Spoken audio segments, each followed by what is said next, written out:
तो आज के इस वीडियो में मैं लेकर आ गई हूँ BA 5th semester political science के पेपर नंबर 1 का पूरा न्यू मॉडल पेपर एग्जाम 2024-25 के लिए। जो भी मेरे बच्चे प्यारे बच्चे 2024-25 में BA 5th सेमेस्टर में हैं और पॉलिटिकल साइंस का पेपर देने वाले हैं, तो आज के इस वीडियो में हम पेपर नंबर 1 जिसमें आपको पढ़ना है तुलनात्मक शासन एवं राजनीति, इसका पूरा न्यू सॉल्व मॉडल पेपर लेकर आ गई हूँ। अगर आपने अभी तक कुछ भी नहीं तैयार किया है तो बस आपको इस वीडियो के जितने भी क्वेश्चन हैं तैयार कर लेना है। Section A, B and C तीनों के लिए मैं मोस्ट इम्पॉर्टेंट क्वेश्चन बताने वाली हूँ और इन क्वेश्चन के बाहर आपके एग्जाम में कुछ भी नहीं आने वाला। पूरी 100% गारंटी है कि यहीं से आपके पेपर में क्वेश्चन आने वाला है। तो चलिए बिना देर किए हम आपके प्रश्नों पर नज़र डालते हैं। सबसे पहले हम आपका सेक्शन A देखेंगे, क्योंकि आपका जो पेपर होगा एग्जाम में वो 3 खंडों में बटा होगा, section A, B and C।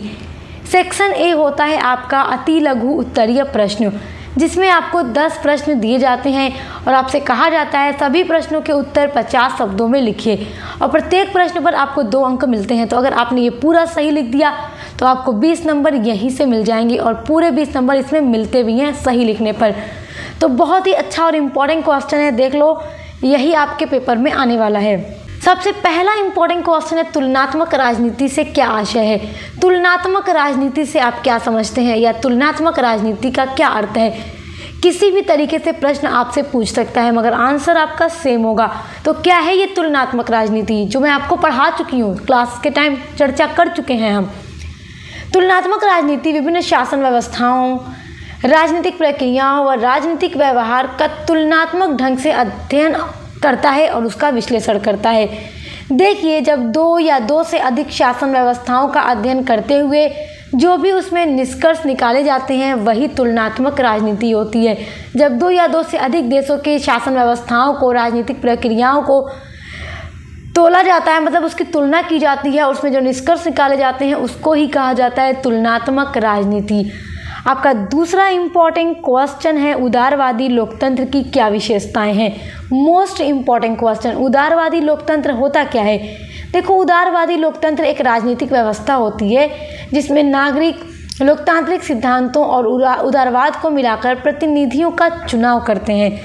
तो उदारवादी की विशेषताओं में आप याद कर लीजिएगा, उदारवादी की 2 मुख्य विशेषताओं में पहली विशेषता आप याद कर लीजिएगा कि इसमें नागरिकों के अधिकारों और स्वतंत्रता को महत्व दिया जाता है और दूसरा इसका विशेषता है कि इसमें सरकार की जो शक्तियां होती हैं उनका बंटवारा हो जाता है। एक और विशेषता आपको बता देती हूँ, इनमें कई राजनीतिक दलों के बीच चुनाव होता है, मतलब कई सारे राजनीतिक दल इसमें होते हैं जिनके बीच चुनाव किया जाता है।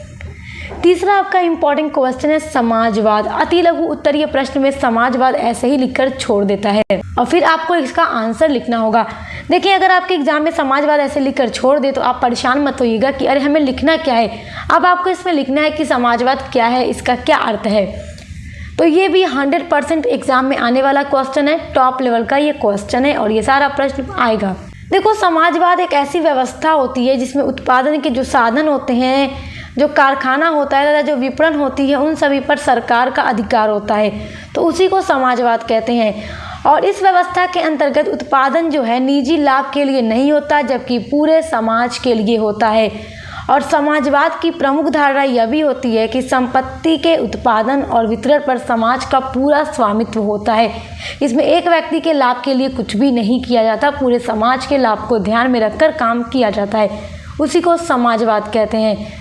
आपका चौथा इम्पॉर्टेंट क्वेश्चन है विधि का शासन। मोस्ट इम्पॉर्टेंट क्वेश्चन, विधि का शासन। देखो, विधि का शासन जो है ब्रिटेन की शासन व्यवस्था से जुड़ा हुआ है। ब्रिटेन की शासन व्यवस्था विधि के शासन व्यवस्था के लिए बहुत ज़्यादा प्रसिद्ध है और विधि के शासन का मतलब होता है कि कानून के सामने देश के सभी नागरिक समान होंगे, नागरिकों के बीच में कोई भी भेदभाव नहीं किया जाएगा, तो उसी को विधि का शासन कहा जाता है। क्वेश्चन आपका महत्वपूर्ण है। अगला आपका महत्वपूर्ण प्रश्न है राजा राज करता है लेकिन शासन नहीं। तो राजा राज करता है, शासन नहीं, 100% एग्जाम में पूछा जाएगा। देखो, ये क्वेश्चन बहुत इंपॉर्टेंट है। यहाँ पे एक स्टेटमेंट दिया जा रहा है कि राजा राज करता है, शासन नहीं करता, तो स्पष्ट कीजिए क्या इसका मतलब है।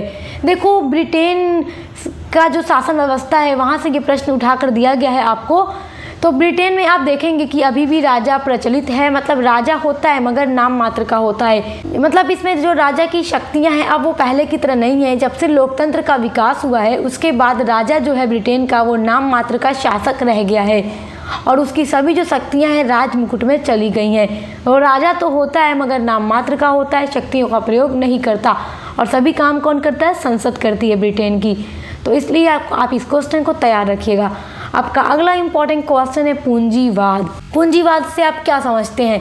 ये भी 100% एग्जाम में पूछा जाने वाला है। तो पूंजीवाद क्या है? टॉप लेवल का प्रश्न है आपके 2025 की परीक्षा के लिए, तो बड़े ध्यान से याद कीजिएगा। देखो पूंजीवादी जो है ना समाजवादी व्यवस्था से थोड़ा अलग होता है, मतलब पूरी तरह से अपोजिट होता है। पूंजीवादी उदारवादी विचारधारा का आर्थिक आयाम होता है जो व्यक्ति की आर्थिक स्वतंत्रता का प्रबल समर्थक होता है। देखो पूंजीवादी उस आर्थिक प्रणाली को कहते हैं जिसमें उत्पादन के साधन पर निजी स्वामित्व होता है, मतलब उत्पादन के जो साधन है, जो कारखाना होगा उस पर जो ऑनरशिप होगा वो एक व्यक्ति का होगा, मतलब निजी होगा, प्राइवेट होगा। और समाजवाद में आप देखेंगे उन सभी उत्पादन के साधनों पर सरकार की ओनरशिप होती है जो सभी समाज के लिए होती है। जैसे एक एग्जांपल के थ्रू आपको समझाऊं कि एक फैक्ट्री है जिसमें 500 मजदूर काम करते हैं, लेकिन उस फैक्ट्री का मालिक एक व्यक्ति है और उसी के अंडर में 500 मजदूर काम करते हैं। तो उस एक व्यक्ति का ही पूरा है ना कारखाना, मजदूर, उत्पादन जितना भी हो रहा है उसको बेच करके लाभ कौन कमाएगा? वो पूंजीपति कमाएगा। जबकि 500 मजदूरों को तो वो सिर्फ वेजेस देगा, मजदूरी देगा। तो वो होती है पूंजीवाद, जिसमें साधन, उत्पादन के साधन, कारखानों पर एक व्यक्ति का पूरा निजी स्वामित्व होता है, ऑनरशिप होती है। आपका अगला इंपॉर्टेंट क्वेश्चन है प्रत्यक्ष प्रजातंत्र से आप क्या समझते हैं? प्रत्यक्ष प्रजातंत्र का मतलब होता है प्रत्यक्ष लोकतंत्र। देखो प्रत्यक्ष लोकतंत्र का मतलब होता है कि किसी देश में कानून और नीतियों पर मतदान करने का अधिकार मतदाताओं को होता है और इस प्रणाली में क्या होता है कि नागरिकों को निर्णय लेने की प्रक्रिया में सीधे भाग लेने का मौका मिलता है। प्रत्यक्ष लोकतंत्र को शुद्ध लोकतंत्र भी कहा जाता है और स्विट्जरलैंड में देखिएगा आप लोग प्रत्यक्ष लोकतंत्र है क्योंकि वहाँ की जनता सीधे निर्णय लेती है, उस प्रक्रिया में भाग लेती है निर्णय लेने की। जबकि आज आधुनिक समय में भारत में और भारत के अलावा भी विश्व के अनेकों देश में अप्रत्यक्ष लोकतंत्र होता है, लेकिन स्विट्जरलैंड में प्रत्यक्ष लोकतंत्र है। परीक्षा की दृष्टि से अगला महत्वपूर्ण प्रश्न है आपका चाइना कम्युनिस्ट पार्टी पर संक्षिप्त नोट लिखिए। देखो चाइना कम्युनिस्ट पार्टी ये बहुत इंपॉर्टेंट है, आप इसको तैयार कीजिएगा। देखो चाइना में एक दलीय शासन व्यवस्था है, जैसे हमारे भारत में बहुदलीय शासन व्यवस्था है, जबकि चाइना में क्या है? एक दलीय शासन व्यवस्था है। इस क्वेश्चन को देख लीजिएगा, 80% इंपॉर्टेंट है। नेक्स्ट आपका इंपॉर्टेंट क्वेश्चन है सीनेट का सदस्य बनने की योग्यताएं क्या क्या होनी चाहिए। देखो सीनेट क्या है? ये अमेरिका के कांग्रेस का एक अस्थाई सदन है। जैसे हमारे भारत में संसद होती है तो वहाँ पे संसद को कांग्रेस कहा जाता है, तो सीनेट उसका एक सदन है। और सीनेट का सदस्य बनने की पहली योग्यता ये होती है कि वो 30 वर्ष की आयु पूरी कर चुका हो। दूसरी योग्यता होती है कि वह संयुक्त राज्य अमेरिका का 9 वर्ष से नागरिक होना चाहिए।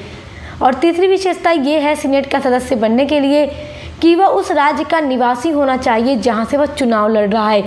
देखो सीनेट में 100 सदस्य होते हैं, मतलब 100 सदस्य इसमें होते हैं और अमेरिका में 50 राज्य है, तो हर एक राज्य से 2-2 प्रतिनिधि चुनाव लड़ने के लिए आते हैं। तो इस तरह से सीनेट के सदस्यों की संख्या 100 है, 100 है।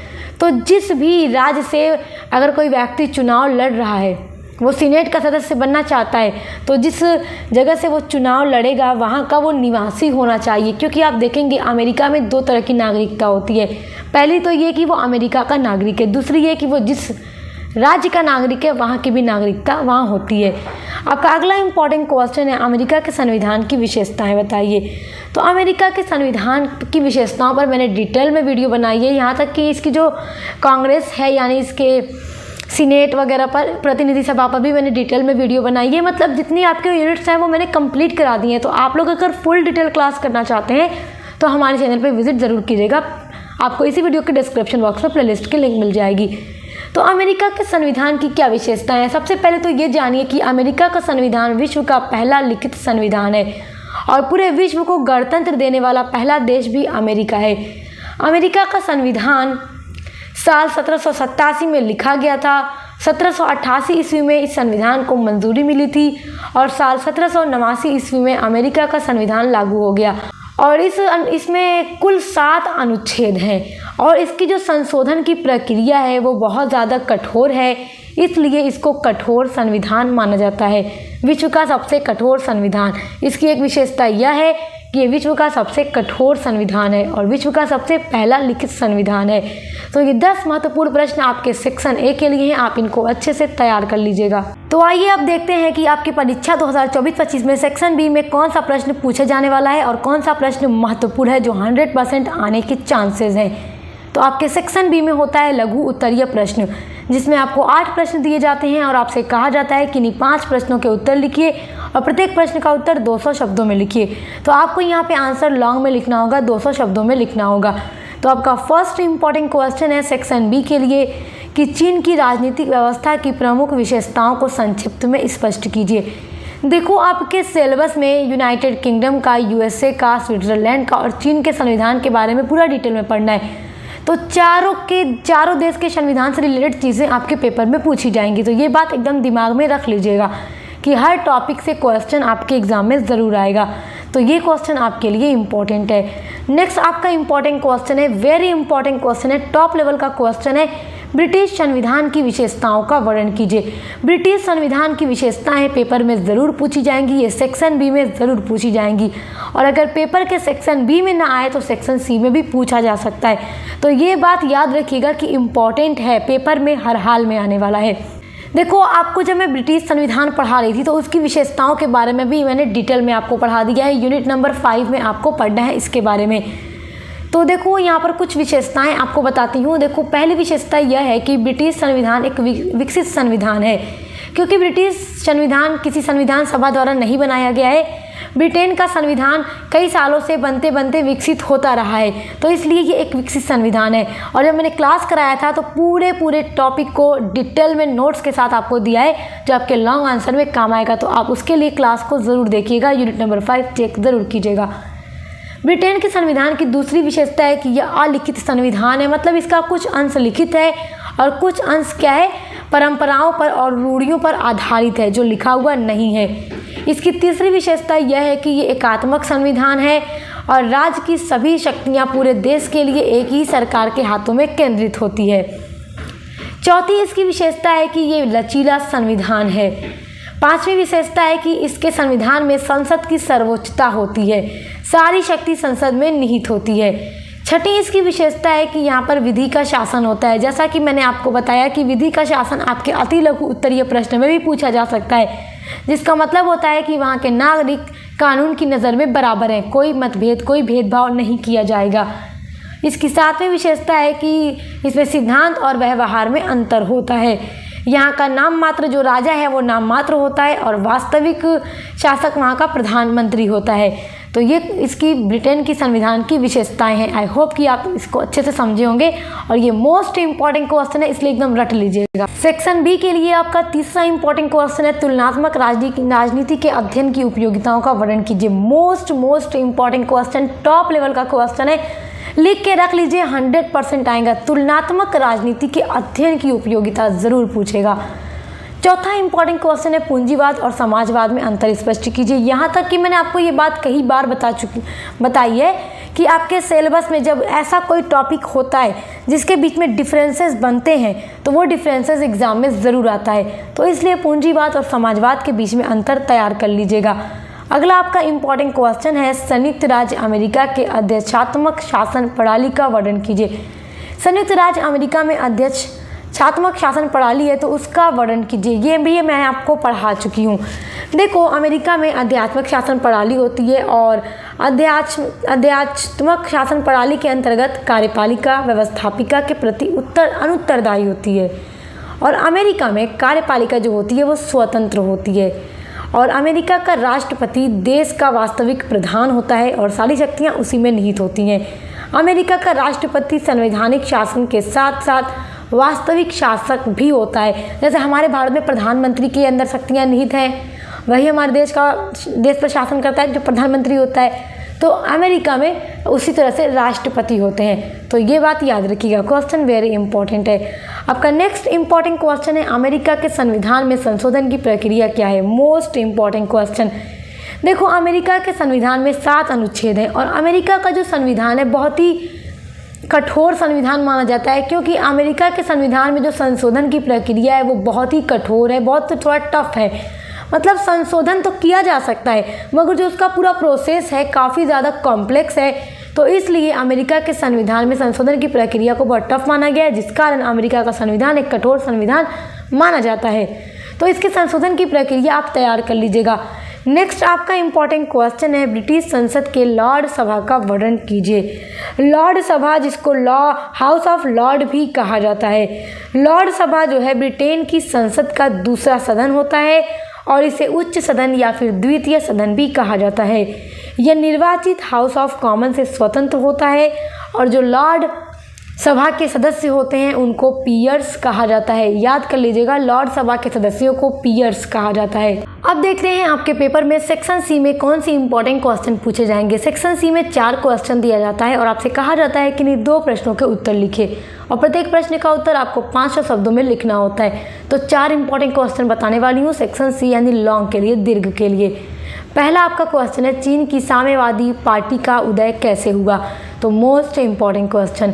सेकेंड आपका क्वेश्चन है, स्विट्जरलैंड की प्रशासनिक व्यवस्था पर संक्षिप्त में लेख लिखिए। ये क्वेश्चन भी तैयार कर लीजिएगा। थर्ड आपका मोस्ट इंपॉर्टेंट क्वेश्चन है, अमेरिकी राष्ट्रपति दुनिया का सर्वाधिक शक्तिशाली लोकतांत्रिक नेता है। इस कथन को समझाइए। ये क्वेश्चन 100% इंपॉर्टेंट है आपके पेपर के लिए।